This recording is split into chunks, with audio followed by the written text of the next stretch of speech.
Please like and subscribe if you are enjoying the story. Thank you for listening to Parallel Vows. Chapter 9. Judgment in the Glow. The bioluminescent jungle hummed with a restless energy as the first light of the parallel world's dawn cast an ethereal glow over the scene.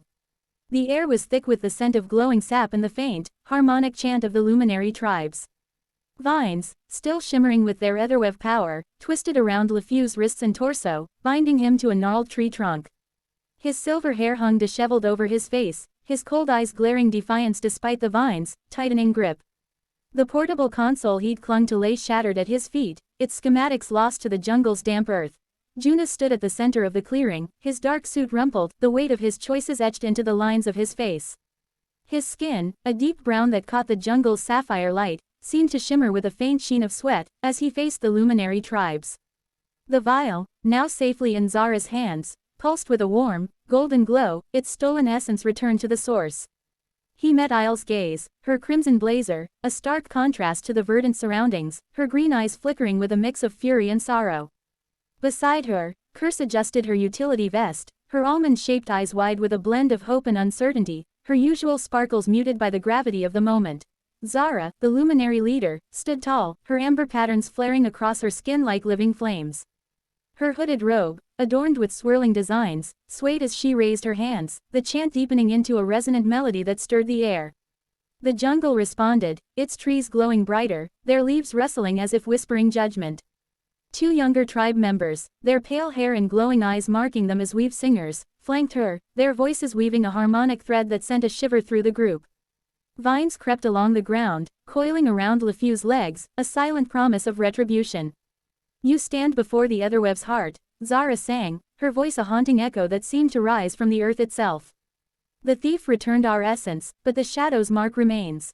Speak, outsider, why should the jungle spare you? Her gaze fixed on Junas, the weight of her words pressing down like a physical force. Junas swallowed hard, his hands clenching at his sides. I didn't know what I was stealing, he began, his voice steady despite the tremor in his chest. I thought it was just data, something to prove my worth at Nova Vita. LeFew, he twisted it and promised me power, recognition. I was blind. His eyes dropped to the ground, shadows swirling around him, a visual echo of his guilt. But I gave it back. I chose to stop him. Isle stepped forward, her fiery aura flaring briefly, a tear glistening at the corner of her eye. He's telling the truth, she said, her voice firm yet laced with pain. Junas was my protégé, my responsibility. I failed to see LeFew's influence. He manipulated us all, Junas, me, the company. Let him prove his intent now with us. Her hand rested on Curse's shoulder, a silent signal of unity, and Curse nodded, her resolve hardening. Curse's voice joined in, softer but clear. We're here to fix this, she said, her eyes meeting Zara's. LeFew wanted to weaponize your Etherweb for Eterna Glow and Biosynth. We can stop him, but we need Junas, and your help. Her words carried a sincerity that softened the tribe's glow, a ripple of consideration passing through them.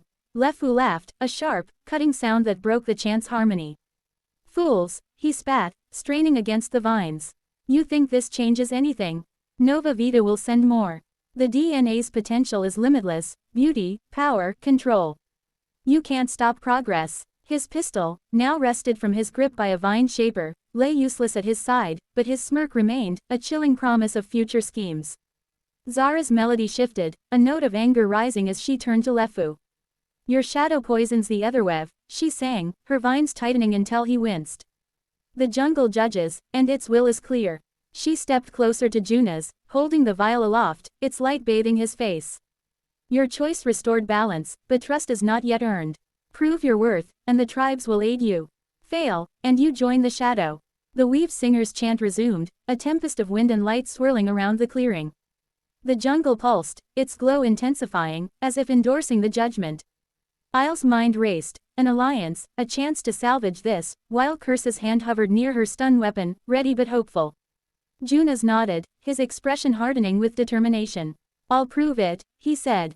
Whatever it takes. Zara lowered the vial, her amber patterns dimming slightly, a sign of tentative acceptance. Then walk with us, she sang.